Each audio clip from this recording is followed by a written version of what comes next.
Escucha con atención lo que revela este hombre.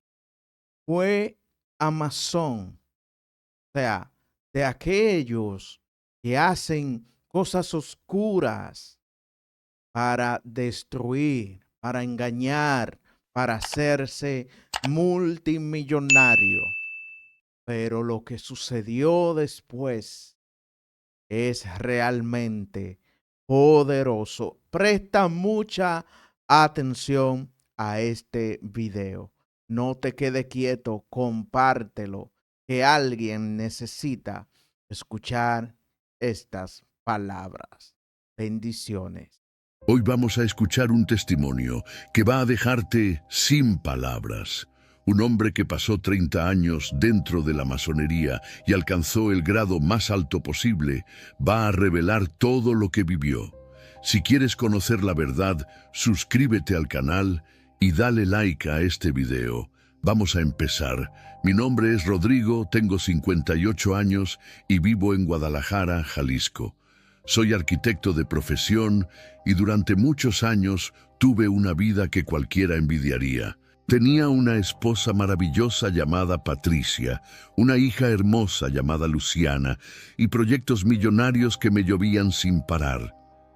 Pero lo que nadie sabía es que detrás de todo ese éxito había algo oscuro, muy oscuro. Todo comenzó en marzo de 1987. Yo tenía 28 años y apenas estaba empezando a hacer nombre en el mundo de la construcción. Guadalajara acababa de sufrir un terremoto fuerte que había dejado muchos edificios dañados, y yo estaba trabajando día y noche en proyectos de reconstrucción. Fue en esa época cuando conocí a Fernando, un empresario muy poderoso que tenía contactos en todos lados. Él fue quien cambió mi vida para siempre. Fernando era dueño de varias empresas constructoras y tenía una presencia imponente. Siempre vestía trajes caros, manejaba camionetas de lujo y cuando hablaba, todos lo escuchaban. Un día me invitó a comer a un restaurante elegante del centro de Guadalajara y me dijo algo que nunca olvidaré. Rodrigo, tienes talento, pero el talento no es suficiente en este mundo.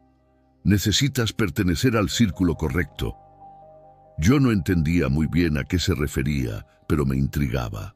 Fernando me explicó que había una organización de hombres exitosos, profesionistas, empresarios y hasta políticos que se ayudaban entre sí. Me dijo que era una hermandad antigua, con siglos de historia, y que si yo entraba, mi vida profesional iba a despegar como nunca imaginé. Claro que me interesó. ¿Quién no querría eso? Es la masonería, Rodrigo, me dijo finalmente con una sonrisa. Yo había escuchado hablar de ella, pero siempre pensé que eran puros rumores o cosas de películas. Fernando me aseguró que no había nada de malo, que solo eran hombres buscando conocimiento y progreso. Me dijo que justo después del terremoto era el momento perfecto para reconstruir no solo edificios, sino mi propio destino. Le pregunté qué tenía que hacer para entrar y me dijo que primero debía ser recomendado por un miembro activo, que en este caso era él. Después vendría una serie de entrevistas y finalmente la ceremonia de iniciación. Sonaba formal, casi como un club exclusivo. Patricia me preguntó esa noche de qué habíamos hablado y yo solo le dije que Fernando me había ofrecido algunos proyectos nuevos. No le mencioné nada de la masonería, todavía no. Las semanas siguientes, Fernando me presentó con otros 2 hermanos masones. Fueron a mi oficina, revisaron mi trabajo, me hicieron preguntas sobre mi familia, mis creencias, mis ambiciones. Todo era muy serio y protocolar. Me dijeron que buscaban hombres de bien, con valores, que quisieran crecer y ayudar a otros a crecer. Yo me sentía honrado, la verdad. Finalmente me dijeron que había sido aceptado. La ceremonia de iniciación sería en 3 semanas, un viernes por la noche, en una logia ubicada en el centro histórico de Guadalajara. Fernando me advirtió que debía ir con la mente abierta y que lo que viera esa noche podría parecerme extraño al principio, pero que todo tenía un significado profundo. Me dio una dirección y me dijo que llegara a las 9 de la noche en punto. Esas 3 semanas fueron raras. Patricia notaba que yo estaba pensativo, distraído. Luciana, que en ese entonces tenía solo 3 años, jugaba tranquila sin saber nada. Yo por dentro sentía una mezcla de emoción y nerviosismo. Había algo en todo esto que me llamaba poderosamente, como si fuera un mundo secreto al que muy pocos tenían acceso. Pero también había algo que no sabía explicar, una sensación extraña en el pecho. La noche del viernes llegó. Me puse un traje oscuro como me habían indicado y le dije a Patricia que tenía una reunión de negocios. Ella me miró con desconfianza, pero no dijo nada. Manejé hasta el centro de la ciudad. El corazón me latía rápido. Llegué a la dirección indicada. Era un edificio antiguo de cantera con una puerta de madera pesada. Toqué 3 veces como me habían dicho. Fernando abrió la puerta y me recibió con una sonrisa. «Bienvenido, Rodrigo. Esta noche tu vida cambia para siempre», me dijo. Entré y vi a varios hombres vestidos con mandiles y guantes blancos. Había velas encendidas, símbolos extraños en las paredes y un altar en el centro de la sala. El aire olía a incienso y había un silencio pesado, casi incómodo. Entonces supe que no había vuelta atrás. Me vendaron los ojos con una tela negra y me pidieron que me quitara el saco y los zapatos. Sentí manos guiándome despacio hacia el centro de la sala.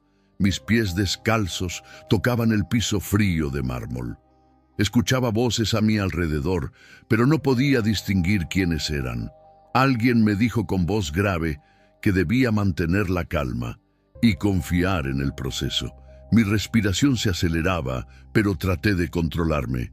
Me hicieron arrodillar frente a algo. No sabía qué era porque no podía ver nada. Entonces escuché la voz de Fernando diciéndome que estaba a punto de hacer un juramento sagrado, uno que debía tomar con toda seriedad. Me explicó que este juramento era de lealtad absoluta a la hermandad, que nunca podría revelar lo que sucedía dentro de la logia y que mis hermanos masones siempre estarían antes que cualquier otra cosa. Sentí un escalofrío recorrer mi espalda. Alguien puso mis manos sobre 2 objetos. Uno era frío, redondo, con huecos. Era una calavera real. El otro era un libro pesado, antiguo, con el cuero gastado. Me dijeron que no era una Biblia, sino un libro de conocimientos antiguos que solo los iniciados podían leer. En ese momento sentí que algo no estaba bien, pero ya era demasiado tarde para echarme para atrás. Todos los hombres en esa sala me estaban observando. La voz grave comenzó a recitar el juramento y yo tenía que repetir cada palabra. Juré lealtad eterna a la orden. Juré guardar silencio absoluto bajo pena de las consecuencias más severas. Juré ayudar a mis hermanos sin importar qué. Cuando terminé de repetir las últimas palabras, sentí algo extraño en la palma de mi mano derecha. Una sensación de quemazón intensa, como si alguien me estuviera marcando con un hierro caliente. Grité del dolor, pero nadie se movió. «Es parte del ritual», dijo Fernando con calma. La quemazón desapareció tan rápido como llegó, pero mi mano temblaba. Me quitaron la venda de los ojos y por fin pude ver. Estaba rodeado de aproximadamente 15 hombres, todos con mandiles decorados con símbolos que yo no conocía. En el centro había un altar con la calavera, el libro antiguo, una espada y velas negras y blancas. El ambiente era pesado, el aire estaba más frío de lo normal, aunque afuera hacía calor. Revisé mi mano derecha esperando ver una marca, una quemadura, algo, pero no había nada. La piel estaba intacta. Miré a Fernando confundido y él solo sonrió. «No todas las marcas se ven con los ojos, hermano Rodrigo», me dijo. Los demás hombres comenzaron a aplaudir y a felicitarme. Me pusieron un mandil blanco simple y me dijeron que ahora era oficialmente un aprendiz masón, grado 1. Después de la ceremonia nos sentamos en otra sala más cómoda. Había café, pan, algunas botellas de whisky. Los hermanos me abrazaban, me daban la bienvenida. Me decían que ahora formaba parte de algo más grande que yo mismo. Fernando me presentó con varios de ellos. Había un juez, 2 doctores, un contador público, varios empresarios. Todos hombres respetables en la sociedad de Guadalajara. Me explicaron que a partir de ese momento debía asistir a reuniones cada 2 semanas. Me enseñarían conocimientos filosóficos, históricos, esotéricos. Me dijeron que la masonería no era una religión, pero que buscaba la verdad más allá de lo que las religiones enseñaban. Eso me pareció interesante en ese momento. También me advirtieron que nunca debía hablar de los rituales con nadie, ni siquiera con mi esposa. Esa noche llegué a casa pasadas las 2 de la mañana. Patricia estaba despierta esperándome, molesta. ¿Qué clase de reunión de negocios dura hasta estas horas, Rodrigo?, me reclamó. Yo le mentí. Le dije que habíamos estado revisando unos planos y que nos habíamos quedado platicando. Ella me miró directo a los ojos, como si supiera que algo no cuadraba. «Hueles a incienso. ¿Dónde estuviste realmente?». Le dije que en la oficina de Fernando había velas aromáticas porque su secretaria las prendía. Patricia no quedó convencida, pero no insistió más. Se fue a dormir dejándome solo en la sala. Yo me quedé ahí sentado por un buen rato, pensando en todo lo que había vivido esa noche. La quemazón en mi mano, la calavera, el juramento, las velas, ese frío antinatural en la sala. Una parte de mí sentía emoción por pertenecer a algo exclusivo, pero otra parte sentía un peso extraño en el pecho. Los días siguientes fueron normales. Volví a mi trabajo, a mis proyectos, a mi rutina. Pero algo había cambiado en mí. Me sentía diferente, como si cargara un secreto enorme que nadie más podía saber. Fernando me llamó 3 días después para invitarme a mi primera reunión oficial como hermano aprendiz. Me dijo que ahí comenzaría mi verdadero aprendizaje, que lo de la iniciación había sido solo el primer paso. Cuando colgué el teléfono, Patricia me preguntó quién había llamado. Le dije que era un cliente. Ella suspiró y me dijo algo que nunca olvidaré. «Rodrigo, no sé qué está pasando contigo últimamente, pero algo cambió. Lo siento». Yo le resté importancia, la abracé y le dije que todo estaba bien. Pero por dentro sabía que ella tenía razón. Algo había cambiado y apenas estaba comenzando. Las reuniones en la logia se volvieron parte de mi rutina. Cada 2 semanas, los viernes por la noche, yo llegaba puntual al edificio de cantera en el centro de Guadalajara. Patricia cada vez preguntaba menos. Creo que se resignó a pensar que eran juntas de trabajo. Luciana era muy pequeña todavía, así que no se daba cuenta de nada. Durante el día yo era un arquitecto normal, pero en las noches me convertía en otra persona. Los primeros años, entre 1987 y 1990, fueron de aprendizaje constante. Me enseñaban símbolos, rituales, filosofías antiguas. Había lecturas sobre templarios, sobre construcciones sagradas, sobre el ojo que todo lo ve. Todo me parecía fascinante, como si me estuvieran revelando secretos que el resto del mundo desconocía. Fernando me guiaba en todo, era como un padre espiritual para mí. Pero lo más impresionante no era el conocimiento, era lo que empezó a pasar con mi negocio. De repente, proyectos que antes me costaba conseguir, ahora me llegaban solos. Licitaciones que parecían imposibles de ganar, las ganaba sin problema. Fernando me presentaba con personas clave y con solo mencionar que éramos hermanos, las puertas se abrían mágicamente. Así conseguí mi primer gran contrato en 1990. Era un proyecto de construcción de un edificio gubernamental, valuado en 8 millones de pesos. Una cantidad enorme para mí en 1900. Ese entonces, cuando me dieron la noticia, casi no lo podía creer. Patricia estaba feliz, me abrazaba y me decía que mi esfuerzo finalmente estaba dando frutos. Pero yo sabía la verdad. Ese contrato no llegó por mi esfuerzo. Llegó porque 3 de los funcionarios que tomaron la decisión eran hermanos masones. Empecé a notar que en Guadalajara había hermanos por todos lados. En el gobierno municipal, en los juzgados, en las empresas más grandes, hasta en los medios de comunicación. Era como una red invisible que controlaba muchas cosas desde las sombras. Nadie lo sabía, nadie lo veía, pero estaba ahí. Y yo ahora formaba parte de esa red. Me sentía poderoso, importante, protegido. Con el dinero que ganaba, le compré una casa más grande a Patricia. Nos mudamos a una colonia exclusiva en el poniente de la ciudad. Luciana entró a un colegio privado de los más caros. Teníamos 2 autos nuevos, viajábamos, comíamos en los mejores restaurantes. Mi familia estaba feliz y yo me sentía exitoso. Pero había un precio que pagar, siempre lo hay. Los rituales empezaron a cambiar conforme yo subía de grado. Ya no eran solo ceremonias simbólicas con velas y juramentos. Ahora había cosas más extrañas. Cada luna nueva nos reuníamos para rituales especiales. Teníamos que usar túnicas negras, recitar palabras en idiomas antiguos, hacer invocaciones a la gran arquitectura del universo. Yo lo hacía sin cuestionar mucho porque los resultados en mi vida eran evidentes. En 1995 algo pasó que me hizo dudar por primera vez.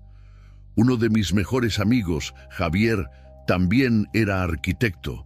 Éramos socios en algunos proyectos pequeños y nos llevábamos muy bien. Pero un día Fernando me llamó y me dijo que había un contrato grande en juego, uno que solo uno de nosotros 2 podría tomar. Me ordenó que sacara a Javier del camino, que le quitara documentos clave o que lo desprestigiara con los clientes. Yo no quería hacerlo, pero Fernando fue claro. Rodrigo, tus hermanos siempre van primero.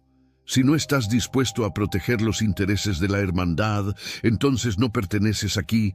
Sentí una presión horrible en el pecho. Sabía que si no obedecía podría perder todo lo que había conseguido, así que lo hice. Traicioné a Javier. Le saqué unos planos que él me había confiado y se los di a un competidor. Javier perdió el contrato y nunca supo que yo tuve que ver. Nuestra amistad se acabó ese año. Javier dejó de hablarme, dejó de contestar mis llamadas. Yo me sentía miserable por dentro, pero por fuera seguía sonriendo y ganando dinero. Patricia me preguntó qué había pasado con Javier porque ya no venía a la casa. Le dije que habíamos tenido diferencias de negocios. Ella me miró triste y me dijo, Rodrigo, el dinero no vale más que las amistades verdaderas. No supe qué responderle. Ese mismo año pasó algo más que me inquietó. Fui a misa un domingo con Patricia porque ella insistió mucho. Hacía meses que no pisaba una iglesia. Durante la misa, el padre Sebastián dio un sermón sobre las sociedades secretas y los peligros de buscar poder fuera de Dios. Sentí que me hablaba directamente a mí, aunque él no me conocía bien. Al terminar la misa, me buscó en el atrio y me dijo algo directo. Rodrigo, ese camino que estás tomando no es de Dios. Me quedé helado. ¿Cómo sabía él algo? Le pregunté de qué hablaba y me dijo que había escuchado rumores, que sabía que algunos hombres importantes de Guadalajara pertenecían a la masonería. Me advirtió que no importaba cuánto dinero o poder me dieran. Al final, solo Dios podía darme paz verdadera. Yo me molesté, le dije que no sabía de qué hablaba y me fui. Patricia me preguntó por qué estaba tan serio. Le dije que nada, que el padre me había caído mal. Esa noche no pude dormir. Las palabras del padre Sebastián me daban vueltas en la cabeza. pero al día siguiente Fernando me llamó para felicitarme porque había ganado otro contrato millonario. Olvidé las dudas rápidamente, el dinero, el éxito, el reconocimiento. Todo eso era más fuerte que cualquier advertencia religiosa, o al menos eso creía yo en ese momento. Los años 90 siguieron y yo seguía subiendo en la masonería. Ya iba en el grado 15 y todo parecía perfecto, hasta que llegó el año 1998. En 1998 mi vida dio otro giro importante. Ya llevaba 11 años dentro de la masonería y había alcanzado el grado 22. A ese nivel, las reuniones eran diferentes, más selectas, con menos personas. Ya no éramos 30 o 40 hermanos en la logia, ahora éramos grupos de 10 o 12 máximo. Los rituales eran más intensos, más secretos, y la información que manejábamos era mucho más delicada. Fue ese año cuando descubrí algo que me dejó helado. Durante una cena privada en casa de Fernando, conocí a varios hermanos de grados altos que yo no había visto antes en las reuniones regulares. Había un juez del Tribunal Superior, un diputado local, 2 empresarios dueños de televisoras regionales y, para mi sorpresa, un sacerdote católico. Cuando lo vi con el cuello clerical, casi se me cae la copa de la mano. El sacerdote se llamaba Padre Ernesto y era párroco de una iglesia importante en Zapopan. Cuando nos presentaron, él me sonrió tranquilo como si no hubiera nada raro en la situación. Yo no podía entender cómo un sacerdote católico podía ser masón si la iglesia supuestamente prohibía eso. Fernando notó mi confusión y después me explicó que había muchos religiosos dentro de la orden, más de los que yo imaginaba. «Rodrigo, la masonería está en todos lados», me dijo Fernando esa noche mientras fumaba un puro. «Está en el gobierno, en los tribunales, en los medios, en las iglesias, en las escuelas. Nosotros no somos una secta ni nada malo. Somos hombres que entendimos que el verdadero poder está en la unión y el conocimiento secreto. Por eso estamos donde estamos». Sus palabras me llenaron de orgullo, pero también de un miedo extraño que no podía explicar. Los contratos seguían llegando. Entre 1998 y 2000, gané proyectos valuados en más de 20 millones de pesos. Construí edificios comerciales, complejos habitacionales, remodelaciones de plazas públicas. Mi firma de arquitectura se volvió una de las más reconocidas de Jalisco. Patricia estaba feliz con nuestra vida. Luciana crecía sana y alegre. Todo parecía perfecto en la superficie. Pero los rituales seguían volviéndose más oscuros. Ya no solo encendíamos velas y recitábamos palabras simbólicas. Ahora había invocaciones directas a entidades que ellos llamaban maestros ascendidos o guardianes del conocimiento antiguo. Teníamos que dibujar símbolos en el piso con tiza, formar círculos, prender inciensos con olores penetrantes. Yo seguía participando porque ya estaba demasiado adentro para salirme. Una noche de luna nueva en el año 2000, durante uno de esos rituales, algo diferente pasó. Estábamos en la logia, todos con túnicas negras, las velas apagadas excepto por una en el altar. El gran maestro en ese entonces, un hombre mayor llamado Don Mauricio, estaba dirigiendo la ceremonia. De repente, mientras recitaba las invocaciones, el aire se puso denso, pesado, como si alguien hubiera cerrado todas las ventanas, aunque estaban abiertas. Varios hermanos comenzaron a toser, otros se tocaban el pecho como si les faltara el aire. Yo sentí un mareo extraño y tuve que apoyarme en la pared. Don Mauricio seguía recitando sin inmutarse, con los ojos cerrados, hablando en un idioma que yo no reconocía.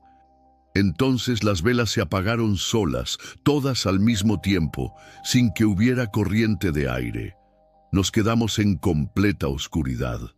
Escuché a alguien gritar asustado. Otro hermano prendió su encendedor rápidamente para darnos luz.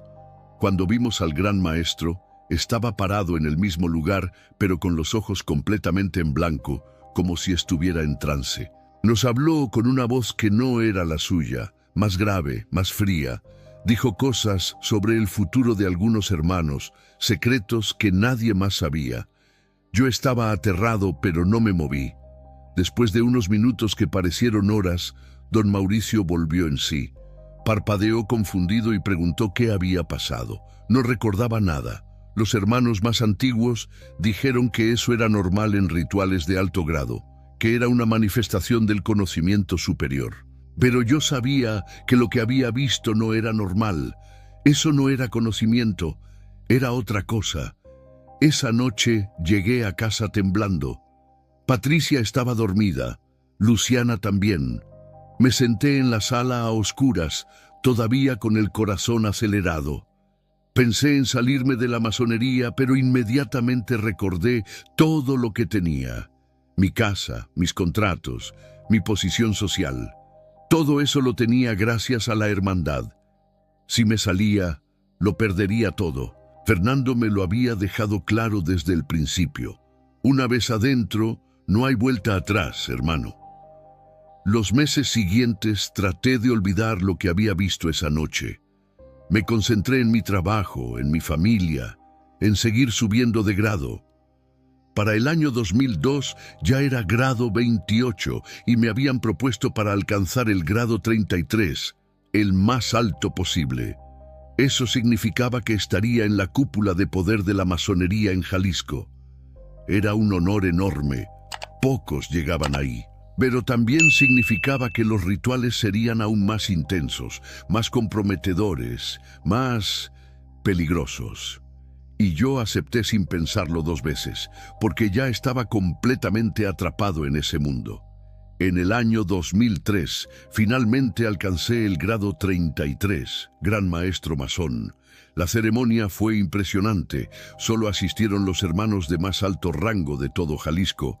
Éramos apenas 20 personas. Me pusieron un mandil especial bordado en oro. Me dieron un anillo con símbolos que debía usar siempre y me revelaron conocimientos que, según ellos, solo los elegidos podían saber. Yo me sentía en la cima del mundo, pero con ese grado llegaron responsabilidades mucho más pesadas. Ahora yo era quien dirigía algunos rituales, quien tomaba decisiones importantes sobre nuevos miembros, quien tenía acceso a los archivos secretos de la logia. También tenía que asistir a ceremonias especiales que solo eran para grados 30 y superiores. Esas ceremonias se hacían en lugares apartados, fuera de la ciudad, en casas antiguas o terrenos privados donde nadie pudiera vernos. La primera ceremonia de ese tipo fue en marzo de 2003, justo después de que me dieran el grado 33. Nos reunimos en una finca abandonada en las afueras de Guadalajara, cerca de Tequila. Llegamos ya de noche, cada quien en su propio auto, sin escoltas ni nada que llamara la atención. Había antorchas iluminando el camino hacia una construcción vieja de adobe que parecía llevar años sin usarse. Entramos a una sala grande donde ya estaban preparados los altares, las velas, los símbolos dibujados en el piso con tiza roja. El ambiente era diferente a las reuniones normales de la logia. Aquí había algo más denso, más oscuro, más real. Nos pusimos nuestras túnicas negras y formamos un círculo alrededor del altar principal. Don Mauricio dirigía la ceremonia, pero esta vez había otro hombre mayor que yo no conocía. Venía de la Ciudad de México. El hombre se presentó como Maestro Octavio y dijo que nos guiaría en un ritual de invocación superior. Explicó que íbamos a contactar directamente con entidades espirituales que nos darían sabiduría y poder. Yo sentía el estómago revuelto, pero no podía mostrar miedo frente a los demás hermanos. Todos nos tomamos de las manos y comenzamos a recitar las palabras que el maestro Octavio nos indicaba, palabras en latín, mezcladas con otras en un idioma que nunca había escuchado. Pasaron varios minutos y nada sucedía. Entonces el maestro Octavio levantó los brazos y gritó algo con voz fuerte. En ese instante sentí un frío que me recorrió todo el cuerpo. Pero no era frío del clima, era un frío interno, como si me estuvieran tocando desde adentro. Las velas comenzaron a titilar aunque no había viento. Algunos hermanos abrieron los ojos asustados, pero el maestro nos ordenó mantenerlos cerrados. De repente, escuché respiraciones pesadas que no venían de nosotros. Alguien a mi lado apretó mi mano con fuerza. Estaba temblando. Yo abrí los ojos sin poder aguantar más, y lo que vi me heló la sangre. En la esquina de la sala, entre las sombras, había una figura. No era una sombra normal. Era una forma humana pero completamente oscura, sin rasgos, solo una silueta negra que se movía ligeramente. Miré a los otros hermanos y varios también la estaban viendo. Nadie dijo nada, nadie gritó, nadie se movió. Creo que todos estábamos paralizados del miedo. La figura se quedó ahí por lo que parecieron minutos eternos, solo observándonos. Entonces el maestro Octavio terminó el ritual con unas palabras finales y la figura desapareció como si nunca hubiera estado ahí. Las velas dejaron de titilar y el frío se fue. Nos quedamos en silencio absoluto, respirando agitados. El maestro Octavio sonrió satisfecho y nos dijo que el ritual había sido un éxito, que habíamos hecho contacto con uno de los guardianes del conocimiento oculto. Nos explicó que lo que habíamos visto era normal en estos niveles, que no debíamos tener miedo porque esas entidades estaban ahí para ayudarnos. Pero yo no me sentía ayudado, me sentía aterrado. Varios hermanos asentían como si todo estuviera bien, pero yo notaba que algunos estaban igual de asustados que yo. Esa noche manejé de regreso a mi casa en completo silencio. No puse música, no hice llamadas, solo conducía pensando en lo que había visto. Llegué como a las 3 de la mañana. Entré lo más silencioso posible para no despertar a nadie, pero cuando pasé por el cuarto de Luciana, que en ese entonces tenía 12 años, escuché que estaba llorando. Entré rápido y la encontré sentada en su cama, temblando, con los ojos rojos. «Papá». Había un hombre en mi cuarto, me dijo con voz quebrada.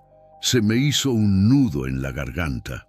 Le pregunté cómo era, y ella me describió exactamente lo que yo había visto en el ritual. Una figura oscura, sin cara, sin rasgos, solo una sombra con forma de hombre alto. Pero agregó algo más. Tenía ojos rojos, papá. Me miraba fijo y no se movía. Patricia se despertó con el ruido y entró preocupada. Patricia abrazó a Luciana y trató de calmarla diciéndole que había sido una pesadilla, que los monstruos no existían. Pero Luciana insistía en que no estaba dormida, que lo había visto bien despierta. Entonces hizo algo que me partió el corazón. Tomó su cuaderno de dibujo y comenzó a dibujar la figura. Cuando terminó y me mostró el dibujo, sentí que me faltaba el aire. Era exactamente lo que yo había visto, hasta los detalles que yo no le había mencionado, como el sombrero alto que tenía la figura. Patricia me miró buscando respuestas, pero yo no sabía qué decir. Le dije que seguramente Luciana había visto alguna película de terror o algo así, que por eso tuvo esa pesadilla tan real. Pero por dentro yo sabía la verdad. Lo que sea que habíamos invocado en ese ritual no se había quedado en la finca abandonada. Me había seguido hasta mi casa, hasta el cuarto de mi hija, y en ese momento supe que había cruzado una línea de la que no iba a ser fácil regresar. Después de esa noche, Luciana empezó a tener pesadillas constantes. Casi todas las noches se despertaba llorando, diciendo que sentía que alguien la observaba desde la oscuridad. Patricia estaba desesperada. La llevó con pediatras, psicólogos infantiles, hasta con un neurólogo. Todos decían que era estrés, que tal vez algo en la escuela la estaba afectando. Pero yo sabía que no era eso. Yo sabía exactamente qué era. Traté de alejarme un poco de los rituales más intensos. Le dije a Fernando que tenía mucho trabajo y que no podría asistir a todas las ceremonias especiales. Él me miró serio y me advirtió que eso no se veía bien, que cuando uno alcanzaba el grado 33 tenía responsabilidades que no podía evadir, pero al ver mi insistencia me dio un respiro de algunos meses. Sin embargo, las reuniones normales en la logia sí eran obligatorias. Los siguientes años, entre 2003 y 2010, fueron extraños. Por un lado, mi negocio seguía creciendo de manera impresionante. Tenía proyectos en Guadalajara, Puerto Vallarta, Aguascalientes. El dinero entraba sin parar. Luciana dejó de tener pesadillas con tanta frecuencia, aunque seguía siendo una niña más callada y nerviosa de lo normal. Patricia y yo teníamos una relación cada vez más distante. Ella notaba que yo había cambiado, pero no sabía por qué. Yo seguía asistiendo a las reuniones regulares de la logia cada 2 semanas. Los rituales normales ya no me asustaban tanto. Me había acostumbrado a ellos. Pero cada vez que había una ceremonia especial de grados altos, yo sentía ese nudo en el estómago. Asistía porque no tenía opción, porque negarme significaba perder todo. En esas ceremonias siempre pasaban cosas raras, siempre había presencias, siempre salía sintiendo que había hecho algo malo. En 2005 pasó algo que me marcó profundamente. Fernando, mi mentor, el hombre que me había reclutado y guiado durante todos esos años, murió en un accidente automovilístico. Iba manejando solo por la carretera a Chapala cuando su camioneta se salió del camino y chocó contra un árbol. Los peritos dijeron que aparentemente perdió el control, pero no había huellas de frenado, no había señales de falla mecánica, nada que explicara el accidente. Lo más extraño fue que Fernando había intentado salirse de la masonería 2 semanas antes de morir. Me lo había contado en privado. Me dijo que estaba cansado, que había visto demasiadas cosas oscuras y que quería vivir sus últimos años en paz.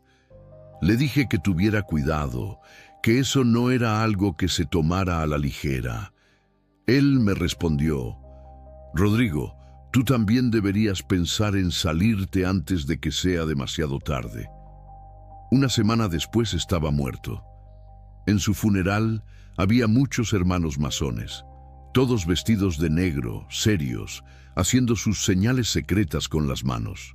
Don Mauricio dio un discurso sobre cómo Fernando había sido un gran hermano, un ejemplo de lealtad, pero yo notaba las miradas entre algunos de los maestros más antiguos, miradas que decían cosas que no podían decirse en voz alta. Cuando terminó el funeral, uno de los hermanos se me acercó y me susurró: «Ojalá hubiera respetado su juramento hasta el final». Esas palabras me helaron. Lo habían matado. Era posible que la hermandad eliminara a quienes querían salirse. No me atreví a preguntarlo directamente, pero desde ese día empecé a observar más. Recordé otros casos de hermanos que habían desaparecido o muerto en circunstancias extrañas después de querer renunciar. Uno había tenido un infarto fulminante a los 40 años siendo completamente sano. Otro se había suicidado según la versión oficial, aunque su familia juraba que él nunca haría eso. El miedo se apoderó de mí. Ya no podía salirme aunque quisiera. Estaba atrapado en una red de la que no había escape. Así que hice lo único que podía hacer: seguir adelante, seguir asistiendo, seguir cumpliendo. Subí aún más en la jerarquía interna. Me dieron responsabilidades administrativas en la logia. Comencé a ser voz importante en las decisiones. Pero por dentro me sentía vacío, asustado, solo. Patricia me confrontó varias veces durante esos años. Me decía que yo había cambiado, que ya no era el hombre con el que se había casado. «Rodrigo, tú guardas secretos, llegas tarde oliendo a incienso, tienes reuniones misteriosas que no me quieres explicar. ¿Qué está pasando?». Yo siempre le decía lo mismo, que eran cosas de negocios, que no se preocupara. Pero ella no era tonta. Sabía que algo más grande estaba sucediendo. En 2012, Luciana ya tenía 21 años y estaba estudiando diseño gráfico en la universidad. Era una chica inteligente pero reservada, con pocos amigos. Un día me dijo algo que me partió. Papá, yo sé que tú perteneces a algo secreto, algo que no es bueno. Lo sé desde que era niña, desde aquella noche que vi esa figura en mi cuarto. Nunca te he preguntado porque tengo miedo de la respuesta. Me quedé sin palabras, solo la abracé y le dije que todo estaba bien, aunque ambos sabíamos que mentía. Los años siguientes seguí en la masonería por inercia, por miedo, por compromiso. Ya no sentía el poder ni la emoción de los primeros años, solo sentía peso, oscuridad, vacío. Para 2015 yo ya tenía 56 años y había pasado 28 años dentro de la hermandad. Pensé que así sería hasta mi muerte, que nunca podría salir, que este era mi destino. Pero entonces llegó el hermano Héctor, un masón más joven y ambicioso que comenzó a presionarme para hacer rituales aún más oscuros, más peligrosos. Y ahí fue cuando todo empezó a desmoronarse de verdad. Héctor tenía 42 años y había ascendido muy rápido en la masonería. En solo 8 años ya era grado 32, algo que a la mayoría nos tomaba décadas. Era empresario, dueño de varias gasolineras en Jalisco y tenía contactos políticos muy fuertes. Desde que llegó a los grados altos, empezó a proponer cosas que incluso a mí, con toda mi experiencia, me parecían demasiado. Héctor quería hacer rituales más agresivos, invocaciones más directas, pactos más específicos con las entidades que contactábamos.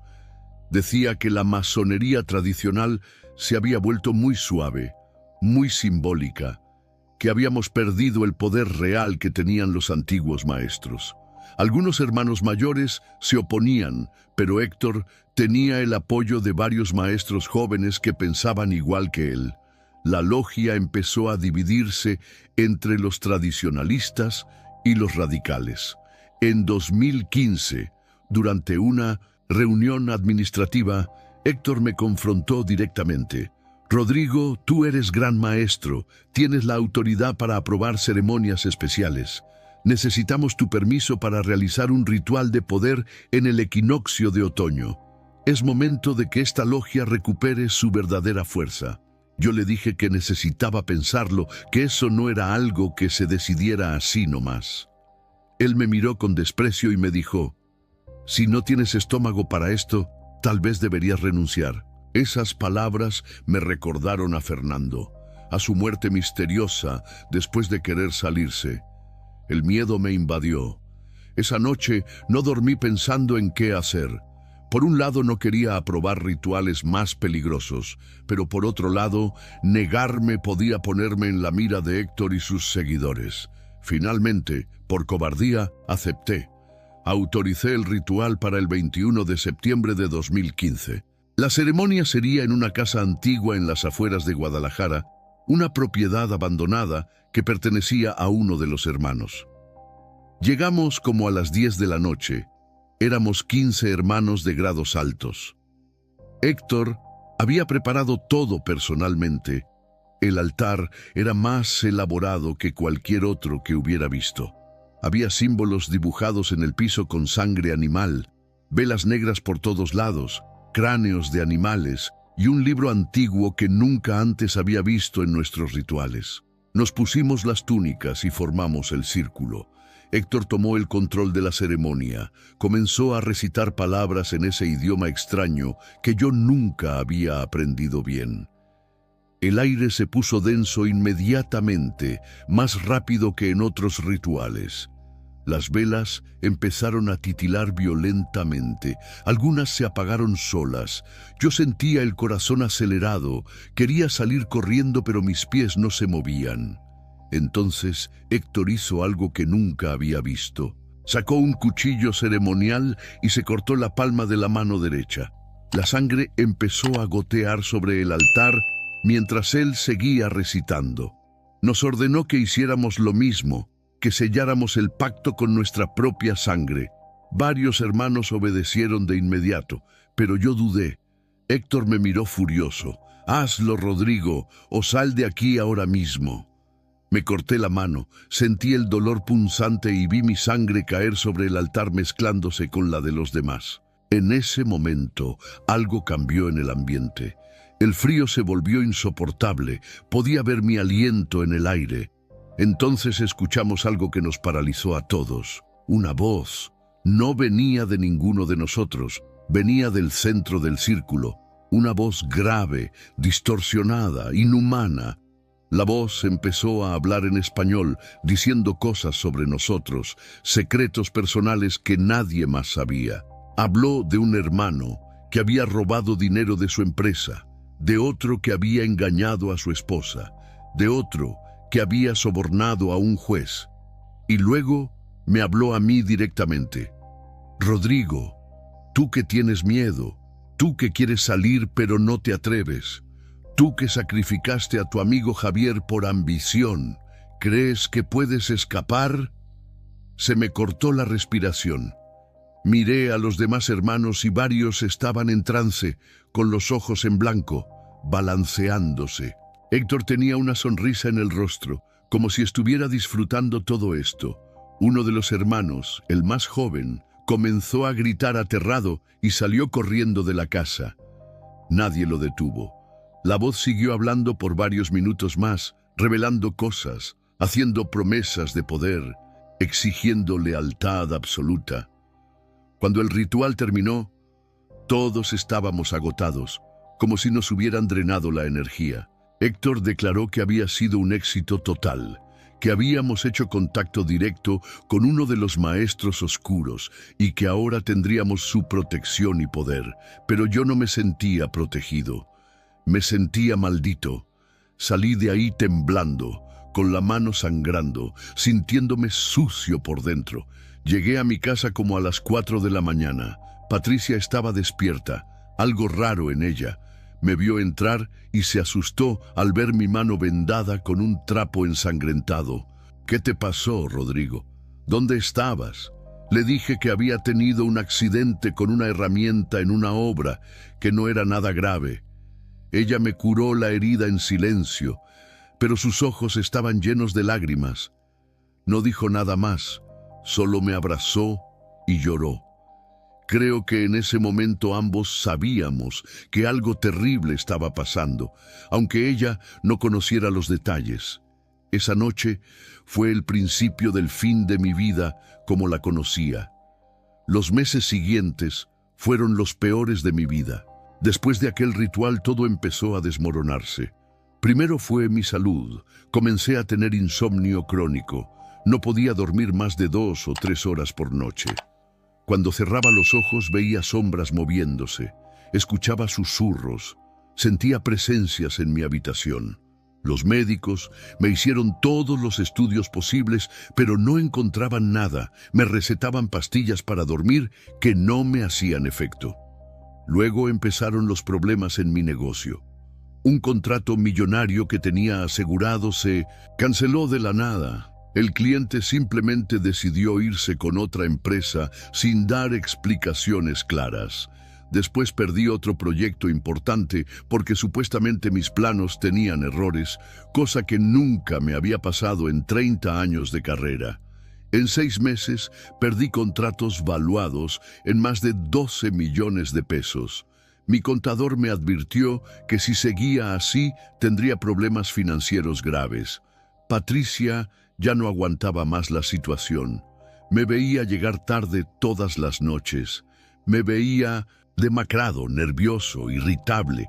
Un día me confrontó directo. «Rodrigo, ya no puedo más con esto.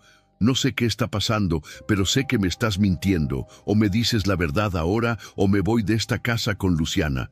Yo quería decirle todo, pero tenía miedo de que me creyera loca o peor, que se asustara y me dejara de todas formas. Luciana también estaba sufriendo.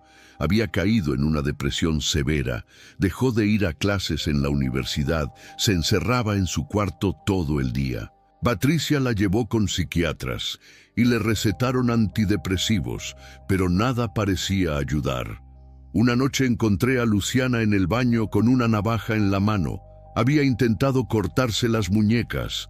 Logré detenerla a tiempo y la abracé mientras ella lloraba desconsolada. «Papá, hay algo malo en esta casa, algo que nos está destruyendo», me dijo entre sollozos. «Yo sé que tiene que ver contigo, con esas reuniones a las que vas. Por favor, papá, deja lo que estés haciendo antes de que sea demasiado tarde». Sus palabras me destrozaron el corazón. Por primera vez en todos esos años sentí que realmente necesitaba salirme, sin importar las consecuencias. No podía seguir viendo sufrir a mi familia por mis decisiones, pero salirse no era fácil. Una noche, Patricia estaba buscando unas facturas en mi estudio y encontró algo que yo había escondido. Mi mandil masónico con todos los símbolos bordados, guantes blancos, el anillo de grado 33. Se quedó helada mirando todo eso. Cuando llegué a casa, me esperaba en la sala con las cosas sobre la mesa. «¿Qué es esto, Rodrigo? ¿Qué significan estos símbolos?». No pude mentirle más. Me senté y le confesé todo. Le dije que pertenecía a la masonería desde hace 28 años, que había alcanzado el grado más alto, que todos mis éxitos profesionales venían de ahí. Le conté sobre los rituales, sobre las cosas extrañas que pasaban, sobre mi miedo a salirme.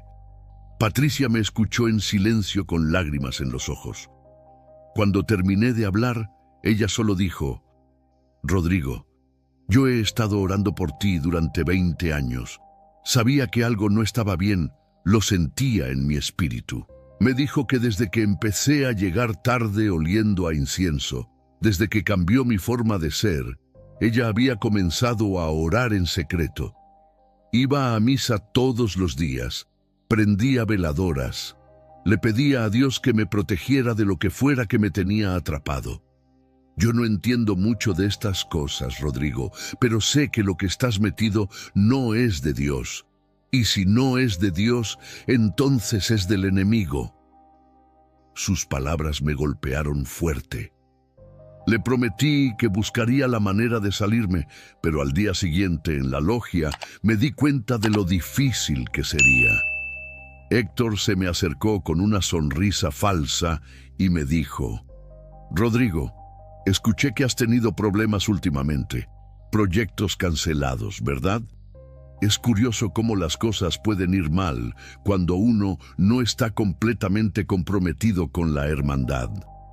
Era una amenaza directa. Me estaba diciendo que los problemas venían porque ellos los estaban causando.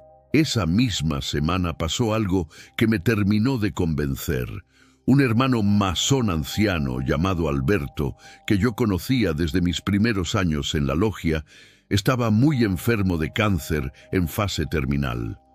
Fui a visitarlo al hospital porque había sido bueno conmigo cuando yo era aprendiz. Lo encontré solo en su habitación, conectado a máquinas, muy débil.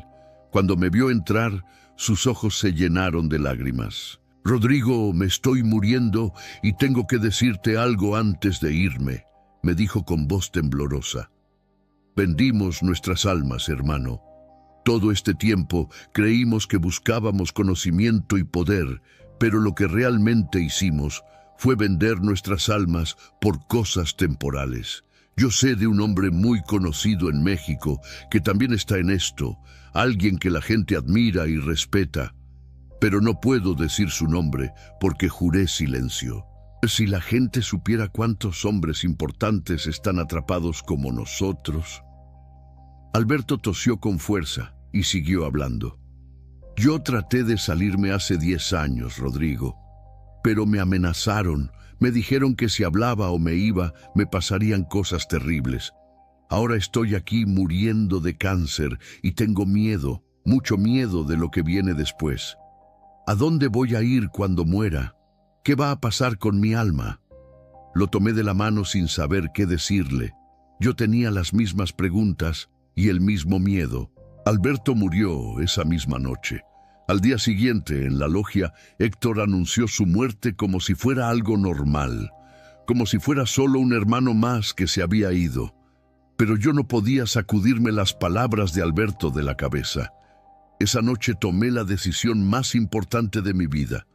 Llegué a casa, reuní a Patricia y a Luciana en la sala y les dije: voy a salirme de la masonería, no importa lo que pase.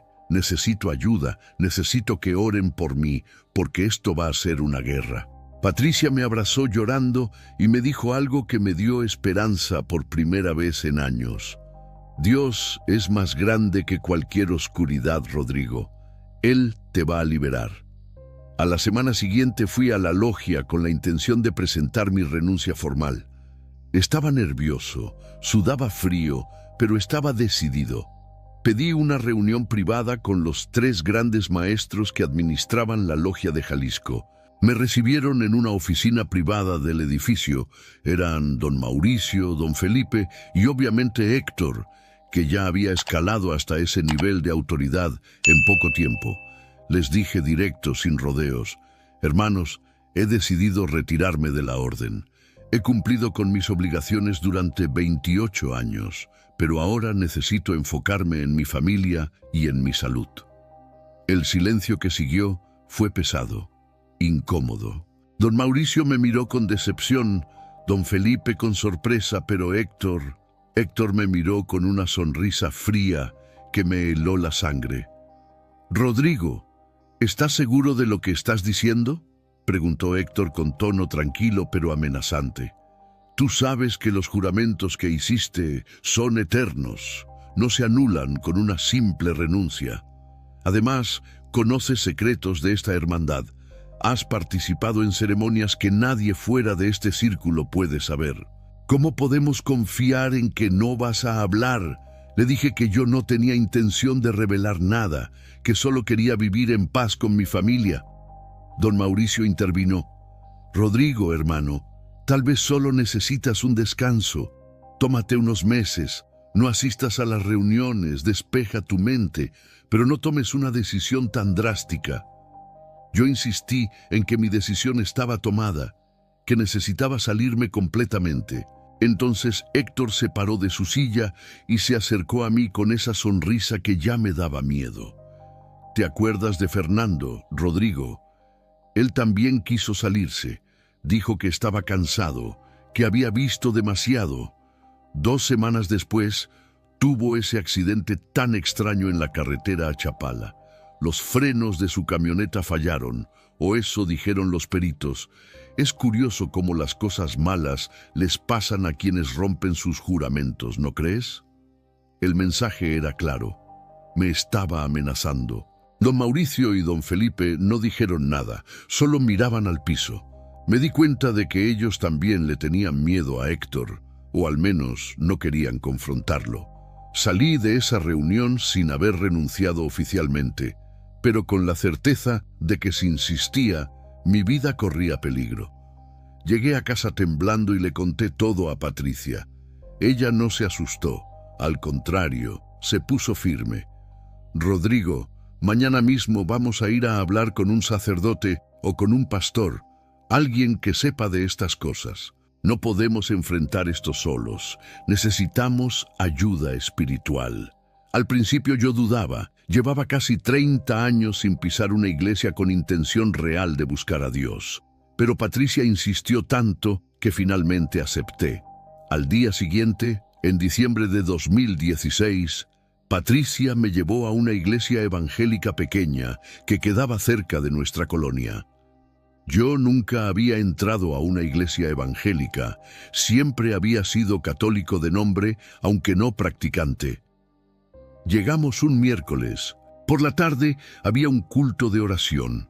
Entramos y nos sentamos hasta atrás. Yo me sentía incómodo, fuera de lugar. El pastor estaba guiando la oración cuando de repente se detuvo y miró hacia donde estábamos nosotros. Caminó directo hacia mí, sin que nadie le hubiera dicho quién era yo o por qué estaba ahí. Se paró frente a mí y me dijo: «Hermano, Dios me está mostrando que tú estás en cadenas invisibles, cadenas espirituales muy fuertes. Has estado atado por juramentos que no son de Dios, pero hoy, si tú lo permites, Dios va a romper esas cadenas. Me quedé paralizado. ¿Cómo sabía él eso? Patricia comenzó a llorar a mi lado.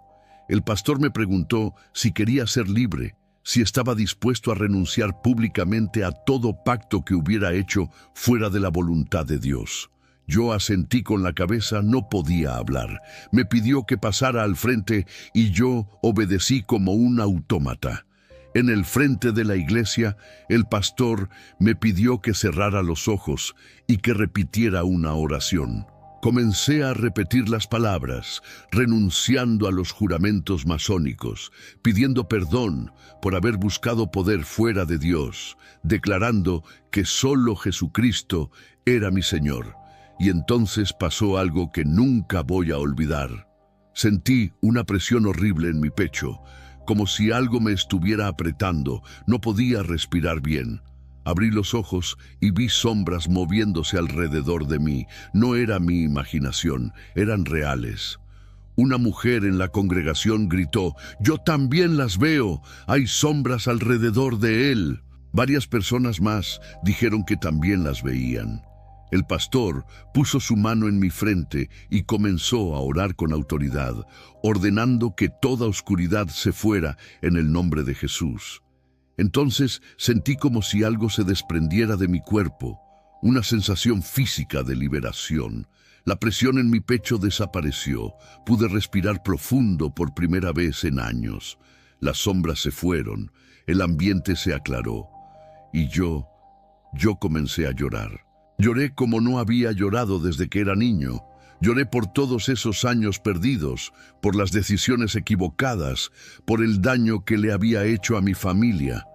Patricia corrió hacia mí y me abrazó. Ella también lloraba. Luciana, que nos había acompañado aunque no había querido entrar al principio, también entró corriendo y nos abrazó a los dos. Por primera vez en casi 30 años sentí paz, sentí que un peso enorme se había quitado de encima. El pastor me dijo: «Hermano, lo que pasó aquí hoy es real. Dios te liberó, pero ahora tienes que mantenerte firme. El enemigo va a intentar recuperarte, pero si te mantienes en Cristo, Él ya no tiene poder sobre ti». Esa noche dormí completo por primera vez en meses, sin pesadillas, sin insomnio, sin sombras. Patricia también durmió tranquila. A la mañana siguiente, Luciana nos dijo algo hermoso. «Mamá, papá, anoche soñé con luz, con ángeles. Fue el sueño más bonito que he tenido en años. Yo sabía que algo había cambiado, que Dios realmente había intervenido en nuestras vidas, pero también sabía que las consecuencias de mi renuncia apenas estaban por comenzar. Los días siguientes a mi liberación fueron como volver a nacer. Luciana dejó los antidepresivos porque ya no los necesitaba, recuperó su sonrisa, volvió a la universidad con ánimo renovado. Patricia estaba radiante, decía que finalmente tenía de vuelta al hombre del que se había enamorado hacía 30 años. Yo me sentía en paz, dormía bien, comía bien, era otra persona, pero sabía que la masonería no me iba a dejar ir tan fácilmente. A la semana de mi liberación, Héctor me llamó por teléfono. Su voz sonaba controlada pero amenazante. «Rodrigo, no has asistido a las reuniones. Espero que no estés pensando en hacer algo estúpido. Recuerda que tienes mucho que perder». Le dije con firmeza algo que nunca antes me había atrevido a decir. «Héctor, yo ya no pertenezco a la logia. Renuncio públicamente a todos los juramentos que hice. Mi vida ahora le pertenece a Dios, no a la hermandad». El silencio del otro lado fue pesado. Luego escuché su risa sarcástica. «Así que ahora te volviste cristiano fanático, qué patético. Ya verás las consecuencias de esta decisión, Rodrigo.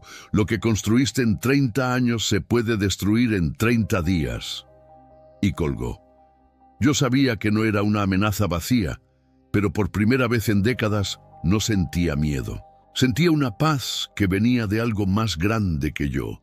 Las consecuencias empezaron rápido. En enero de 2017 perdí 3 contratos importantes en una sola semana. Clientes que había tenido por años, de repente cancelaban sin dar explicaciones claras. Recibí llamadas anónimas a medianoche donde solo se escuchaba silencio pesado del otro lado. Una noche encontré un símbolo masónico pintado en la puerta de mi oficina con pintura roja. Era una advertencia clara. Mi contador me informó que había perdido aproximadamente el 70% de mi clientela en 2 meses. Mis finanzas estaban en crisis. Tuve que vender uno de nuestros autos, cancelar el seguro de gastos médicos privado, hacer recortes drásticos. Patricia nunca se quejó, me apoyó en todo. Rodrigo, prefiero ser pobre y tener paz que ser rica y vivir en oscuridad, me decía mientras planeábamos cómo sobrevivir económicamente. Pero lo que más me dolió fue que 3 ex hermanos masones me contactaron en secreto buscando ayuda. El primero fue Jorge, un hermano de grado 28 que me llamó llorando una noche. Rodrigo, yo también quiero salirme. Estoy cansado de esta vida. ¿Es verdad que Dios te liberó? ¿Puedes ayudarme? Quedamos de vernos en un café para platicar. Le conté mi testimonio completo y oró conmigo para recibir a Cristo. Jorge renunció a la logia 2 semanas después de nuestro encuentro. Yo estaba feliz porque alguien más había encontrado la libertad. Pero mi alegría duró poco. Una semana más tarde, Patricia me despertó con una noticia terrible. Jorge había muerto en un accidente.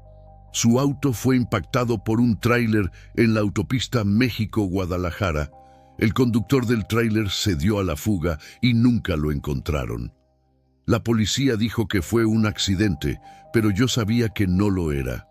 Me sentí culpable, destrozado. Jorge había muerto por mi culpa, por haberlo animado a salirse. El pastor de la iglesia me consoló y me dijo: Rodrigo, tú no tienes la culpa.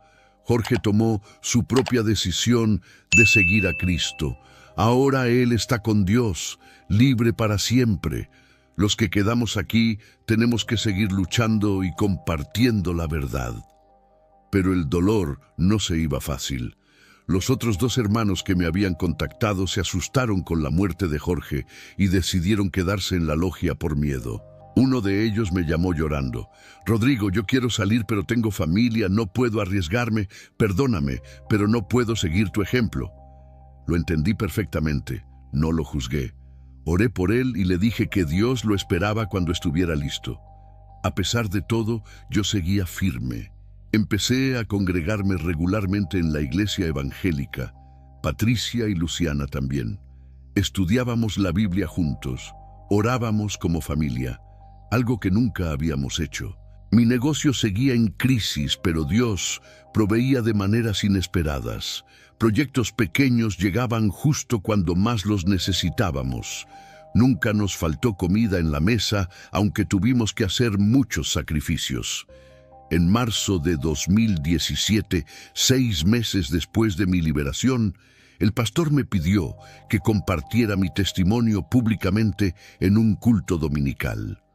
Al principio dudé porque sabía que eso me pondría en mayor riesgo, pero Patricia me animó. Rodrigo, si Dios te salvó, es para que otros también conozcan su poder. No podemos quedarnos callados por miedo. Acepté compartir mi historia. El domingo que di mi testimonio, la iglesia estaba llena. Conté todo sin ocultar nada. Hablé de los 30 años en la masonería, de los rituales oscuros, de las entidades demoníacas, de cómo había vendido mi alma por éxito temporal y de cómo Dios me había liberado. Muchas personas lloraron, otras se sorprendieron, pero al final varios pasaron al frente buscando también liberación de pactos ocultos. Ese día entendí por qué Dios me había salvado, no solo por mí, sino para ayudar a otros. 2 días después de ese testimonio público, recibí una llamada anónima. Una voz distorsionada me dijo, Rodrigo, si sigues hablando vas a tener problemas muy graves. Esta es tu última advertencia. Colgué el teléfono y le conté a Patricia. Ella no se asustó. Me tomó de las manos y oramos juntos. Dios es nuestro protector, Rodrigo. Si Él está con nosotros, ¿quién contra nosotros? Hoy, en 2025, han pasado 8 años desde mi liberación. Mi vida no es fácil. Económicamente todavía batallo. Perdí muchos contactos y mi negocio nunca volvió a ser lo que era. Pero tengo algo que todo el dinero del mundo no puede comprar. Tengo paz, tengo a mi familia unida, tengo a Dios. Luciana se casó y me dio 2 nietos hermosos. Patricia sigue siendo mi compañera fiel. Y yo viajo por México compartiendo mi testimonio en iglesias, ayudando a personas que están atrapadas como yo estuve. Hace un mes recibí un mensaje de un número desconocido. Era uno de aquellos hermanos masones que no se atrevió a salir después de la muerte de Jorge. Me escribió, Rodrigo, estoy listo, quiero ser libre, ¿puedes ayudarme? Esa misma semana nos reunimos, oró conmigo y recibió a Cristo. Ahora él también está libre y está compartiendo su testimonio. Cuando veo casos así, sé que todo valió la pena. Mi mensaje final es este. La verdad no se encuentra en logias oscuras, no se encuentra en conocimientos secretos, no se encuentra en rituales ni en pactos con entidades que prometen poder. La verdad se encuentra solo en Jesucristo. Yo pagué un precio muy alto por haberlo olvidado durante 30 años. Perdí tiempo, perdí amistades, perdí dinero, casi pierdo a mi familia. Pero hoy mi alma ya no le pertenece a las tinieblas.